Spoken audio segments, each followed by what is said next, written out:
बिस्मिल्लाहिर्रहमानिर्रहीम। Law cat lecture series के हवाले सिलसिले में एक नए लेक्चर के साथ आपके सामने हाजिर हुए हैं। आज के इस लेक्चर में हम यूनाइटेड नेशन चार्टर के हवाले से पढ़ेंगे। सबसे पहले हम इसके इंट्रोडक्शन की तरफ चलते हैं कि आखिर यूनाइटेड नेशन चार्टर क्या होता है।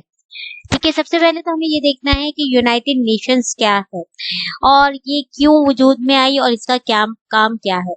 यूनाइटेड नेशन ऑर्गेनाइजेशन का काम है पूरी दुनिया में पीस, डिग्निटी और इक्वालिटी को मेंटेन रखना।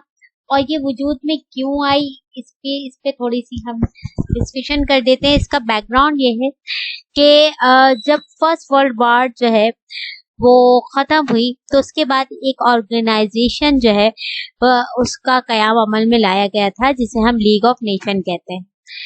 इस ऑर्गेनाइजेशन का काम ये था कि दुनिया में पीस को मेंटेन करे, लेकिन ये फेल हो गई क्योंकि इस ऑर्गेनाइजेशन के होते हुए भी दुनिया ने सेकेंड वर्ल्ड वॉर का सामना किया। जब सेकेंड वर्ल्ड वॉर हो रही थी उस दौरान ही मोस्ट ऑफ द कंट्रीज ने इस चीज को एग्री किया था कि एक ऐसी ऑर्गेनाइजेशन होनी चाहिए जो कि बहुत इफेक्टिव हो, बहुत एक्टिव हो और जो दुनिया में पीस को मेंटेन कर सके। इसी जरूरत को मद्देनजर रखते हुए सेकेंड वर्ल्ड वॉर के अख्तिताम पे एक ऑर्गेनाइजेशन को वजूद में लाया गया जिसे हम यूनाइटेड नेशन ऑर्गेनाइजेशन कहते हैं। यूनाइटेड नेशन ऑर्गेनाइजेशन का जो काम है वो है कि दुनिया में पीस एंड ऑर्डर की सिचुएशन को मेंटेन रखना है। यूनाइटेड नेशन ऑर्गेनाइजेशन का जो ड्राफ्ट था, जो तैयार किया गया हुआ था, जो साइन हुआ था वो हुआ था 26 जून 1945 को और ये इन्फोर्स हुआ है 24 अक्टूबर 1945 में। इसके बाद देखते हैं United nation charter. United nation charter क्या है? यूनाइटेड नेशन चार्टर ये एक ऐसा चार्टर है जिसके अंदर कुछ प्रिंसिपल्स हैं, पर्पसेस हैं कि यूनाइटेड नेशन क्यों जो है वो उसे फॉर्म किया गया, फिर कुछ प्रिंसिपल्स हैं कि इसके प्रिंसिपल्स क्या क्या होंगे, इसके रूल्स क्या क्या होंगे। यूनाइटेड नेशन के डिफरेंट ऑर्गन्स को जो है वो डिस्कस किया गया है और ये बताया गया है कि ये ऑर्गन किस जो है वो लॉज के तहत काम करेंगे। तो ये चार्टर बेसिकली एक कंप्लीट इंफॉर्मेशन हमें देता है कि यूनाइटेड नेशंस किस तरह काम करते हैं। इस चार्टर में टोटल हमारे पास 19 चैप्टर्स हैं और टोटल आर्टिकल्स हमारे पास 111 हैं। इसका फर्स्ट जो चैप्टर है वो हमें बताता है पर्पसेस एंड प्रिंसिपल। अच्छा, इसके हम कंप्लीट चैप्टर डिस्कस नहीं करेंगे। आपके जो एग्जामिनेशन पॉइंट ऑफ व्यू से जो इम्पोर्टेंट चैप्टर्स हैं उनको हम ब्रीफली यहाँ पे डिस्कस करेंगे। इसके फर्स्ट चैप्टर जैसे कि मैंने आपको बताया पर्पसेस एंड प्रिंसिपल्स के हवाले से है। इस चैप्टर में हमारे पास टोटल 2 आर्टिकल्स हैं। आर्टिकल 1 हमें पर्पसेस बताता है कि यूनाइटेड नेशन का पर्पस क्या है। यूनाइटेड नेशन का पर्पस है इंटरनेशनल लेवल पे यानी इंटरनेशनल पीस एंड सिक्योरिटी को मेंटेन करना, तमाम नेशंस के दरमियान जो मेंबर नेशंस है उसके दरमियान फ्रेंडली रिलेशंस को डेवलप करना, इंटरनल जो डिस्प्यूट्स होते हैं उन्हें रिजॉल्व करना, जो मेंबर स्टेट्स हैं उनकी economic, social and health related जो भी इश्यूज हैं उनको सॉर्ट आउट करना। इसके अलावा ह्यूमन राइट्स को प्रोटेक्ट करना, ये यूनाइटेड नेशंस का पर्पस है। अब यूनाइटेड नेशंस के प्रिंसिपल्स क्या है? यूनाइटेड नेशन का जो फर्स्ट प्रिंसिपल है वो है हमारे पास equality among all the member state, यानी तमाम मेंबर स्टेट जो है वो बिल्कुल इक्वल हैं। All the member state shall settle their internal dispute peacefully. इसमें इसका दूसरा प्रिंसिपल ये है कि जितनी भी मेंबर स्टेट हैं उनके आपस में जितने भी डिस्प्यूट हैं वो उन्हें आपस में पीसफुली रिजॉल्व करेंगे। कोई भी मेंबर स्टेट दूसरे के अगेंस्ट किसी भी किस्म की फोर्स इस्तेमाल नहीं करेगी। तमाम मेंबर स्टेट्स जो हैं अगर कहीं पे जो है असिस्टेंट की जरूरत होती है तो वो यूएन को असिस्टेंट प्रोवाइड करेंगे। तमाम मेंबर स्टेट इस चीज को यकीनी बनाएंगे कि अगर यूनाइटेड नेशन ने किसी भी स्टेट पे कोई भी रिस्ट्रिक्शन इम्पोज की हैं तो दूसरे मेंबर स्टेट जो है उसको उसका एहतराम करेंगे और उसकी जो है वो मेंबर स्टेट जिस पे रिस्ट्रिक्शन इम्पोज की गई हैं उसकी हेल्प आउट नहीं करेंगे। जैसे कि हमने देखा ईरान पे जो है वो यूएन की तरफ से जो है वो ट्रेड रिस्ट्रिक्शन है, यानी वो जो है वो उससे कोई भी दूसरी स्टेट जो है वो तिजारत नहीं कर सकती। इसी तरह यूएन जो है वो अक्सर बाज़ औक़ात जो है वो मुस्लिम कंट्रीज पे स्पेशली जो है वो रिस्ट्रिक्शन इम्पोज करते रहते हैं। तो ये उसी हवाले से इनका एक प्रिंसिपल है। इसके बाद आते हैं इसकी चैप्टर 2 की तरफ। चैप्टर 2 हमें मेंबरशिप्स के हवाले से बताता है। चैप्टर 2 में टोटल आर्टिकल्स हमारे पास 4 हैं और चैप्टर 2 में ये है कि इसके जो यूनाइटेड नेशन के जो ओरिजिनल मेंबर्स हैं, ओरिजिनल मेंबर्स वो होते हैं जिन्होंने इसका जो चार्टर था इसका जो यूनाइटेड नेशन का जो कयाम था उसको रेक्टिफाई कर दिया था उस वक्त, जबकि ड्यूरिंग दी वर्ल्ड वार 2 ही उन्होंने कहा था कि हमें जो है वो इस तरह की एक ऑर्गेनाइजेशन को बनाना है और उसको रेक्टिफाई भी कर दिया था। तो टोटल जो मेंबर स्टेट हैं वो 51 मेंबर है। टोटल ओरिजिनल मेंबर्स जो हैं वो 51 है और ये वो मेंबर हैं जिन्होंने डिक्लेरेशन साइन किया था 1 जनवरी 1942 को। इसके अलावा अगर कोई भी कंट्री अगर यूनाइटेड नेशन का मेंबर बनना चाहती है तो वो बन सकती है, लेकिन उसके लिए सिक्योरिटी काउंसिल जो है वो रिकमेंड करता है जनरल असेंबली को और फिर जनरल असेंबली जो है उसकी मेंबरशिप को एक्सेप्ट करती है। इसके बाद अगर कोई भी ऐसी कंट्री जो कि यूनाइटेड नेशंस के प्रिंसिपल को वायलेट कर रही होती है, कंटिन्यूसली उसकी वायलेशन कर रही होती है, तो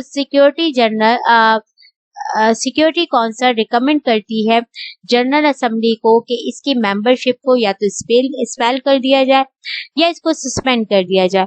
तो on the recommendation of security council general assembly जो है उस कंट्री की, उस स्टेट की मेंबरशिप को सस्पेंड कर सकती है। इसके बाद है हमारे पास आर्टिकल चैप्टर 3। चैप्टर 3 में टोटल हमारे पास जो आर्टिकल्स हैं वो हमारे पास 2 आर्टिकल हैं। चैप्टर 3 बेसिकली ऑर्गन्स के मुतालिक है। वो ये बताता है कि यूनाइटेड नेशंस के टोटल कितने ऑर्गन हैं।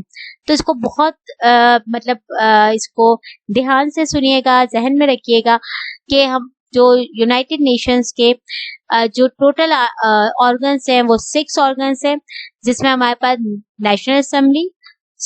General Assembly, Security Council, an Economic and Social Council, a Trusteeship Council, International Court of Justice and Secretariat. ये these both are the organ of United Nations. ठीक है, तो यूनाइटेड नेशन के total हमारे पास 6 organs हैं। सबसे पहले हम देखते हैं यूनाइटेड नेशन का जो फर्स्ट ऑर्गन है, that is general assembly. General assembly को चैप्टर 4 में डिस्कस किया गया है। जनरल असेंबली के हवाले से जो जो चीजें हमें याद रखने की जरूरत है वो ये है कि total member of general assembly is 193, but general assembly के जो टोटल मेंबर स्टेट्स हैं वो 193 हैं। It is located in New York, ये न्यूयॉर्क में लोकेट करती है। जनरल असेंबली का सेशन जो है वो हर साल सितंबर में होता है। जनरल असेंबली का हर साल एक नया प्रेसिडेंट जो है वो इलेक्ट किया जाता है। जनरल असेंबली में जो सिक्योरिटी, बजट और मेंबरशिप के मैटर्स होते हैं, हवाले से कोई भी डिसीजन अगर लिया जाता है तो उसके लिए total 2/3 majority of the total members required होती है। इसके बाद है जो नेक्स्ट ऑर्गन है, that is security council. Security council हमें चैप्टर 5 में बताया गया है। सिक्योरिटी काउंसिल के हवाले से जो चीजें हमें याद रखनी है वो ये हैं कि टोटल मेंबर हैं सिक्योरिटी काउंसिल के 15, जिसमें से 5 परमानेंट मेंबर हैं जिनके पास वीटो पावर है। वो 5 जो परमानेंट मेंबर्स हैं वो कौन कौन से हैं? वो हैं UK, US, Russia, China and France. These all are the permanent member of United Nations और इनके पास वीटो पावर है। इसके बाद है हमारे पास नॉन परमानेंट मेंबर्स, वो 10 है, जो कि हर 2 साल के बाद वो जो है वो चेंज हो जाते हैं। यानी परमानेंट जो नॉन परमानेंट मेंबर्स हैं उनके लिए हर एवरी 2 इयर्स जो है आफ्टर एवरी 2 इयर्स इसके इलेक्शंस होते हैं और नए मेंबर्स जो है वो इलेक्ट होते हैं। अच्छा, United council is also located in New York और यूनाइटेड में नेशन का सिक्योरिटी काउंसिल का जो प्रेसिडेंट है वो हर महीने चेंज होता है, यानी एवरी मंथ न्यू प्रेसिडेंट जो है वो इलेक्ट किया जाता है। इसके बाद है हमारे पास चैप्टर 10 जो कि इकोनॉमिक एंड सोशल काउंसिल के हवाले से है। इकोनॉमिक एंड सोशल काउंसिल में टोटल जो मेंबर हैं वो 54 मेंबर्स हैं और ये जो मेंबर इलेक्ट होते हैं ये 3 इयर्स के लिए इलेक्ट होते हैं और ये जो है हमारे पास it is also located in न्यूयॉर्क। इसके बाद है ट्रस्टीशिप काउंसिल। ट्रस्टीशिप काउंसिल में भी हमारे पास टोटल जो ट्रस्टीशिप काउंसिल जो है वो इस वक्त जो है वो इनएक्टिव है। ये इनएक्टिव हो गई थी 1994 में। ये इसका जो हेड ऑफिस है ये जो लोकेट करती है it is also located in न्यूयॉर्क। इसके बाद नेक्स्ट हमारे पास आता है वो है हमारे पास chapter 14 that is International Court of Justice. International Court of Justice was established in 1946। It is located in Netherland. देखिए, अच्छा, इंटरनेशनल कोर्ट ऑफ जस्टिस का एक बहुत ही डिटेल लेक्चर मैं अपने यूट्यूब चैनल पे अपलोड कर चुकी हूँ। अगर आप लोग चाहें तो उससे भी इस्तेफादा हासिल कर सकते हैं। अच्छा, इंटरनेशनल कोर्ट ऑफ जस्टिस के टोटल 15 मेंबर्स हैं और ये मेंबर इलेक्ट किए जाते हैं bye UN general assembly and security council. और इन जो जजेस का टाइम पीरियड होता है यानी टेन्योर जो होता है वो 9 ईयर का होता है। इसके बाद जो लास्ट ऑर्गन है हमारे पास वह है सेक्रेटेरिएट का। Secretariat is also located in New York और इसका जो सेक्रेटरी जनरल अपॉइंट किया जाता है वो जनरल असेंबली अपॉइंट करती है और उसका जो टेन्योर होता है वो 5 ईयर के लिए होता है। तो ये हमारे पास एक ब्रीफ सा एक ओवरव्यू था हमारे पास चार्टर ऑफ यूनाइटेड नेशन। इसको मैंने इसलिए इतना ज्यादा ब्रीफली किया है क्योंकि जो चीजें आपके एग्जामिनेशन पॉइंट ऑफ व्यू के हवाले से इम्पोर्टेंट है सिर्फ उसी को मैंने यहाँ पे डिस्कस किया है। आई होप कि ये लेक्चर आपके लिए हेल्पफुल साबित होगा। अपना बहुत सारा ख्याल रखिएगा, दुआओं में याद रखिएगा और मेरे चैनल को सब्सक्राइब करना बिल्कुल ना भूलिएगा। Thank you so much. Allah Hafiz.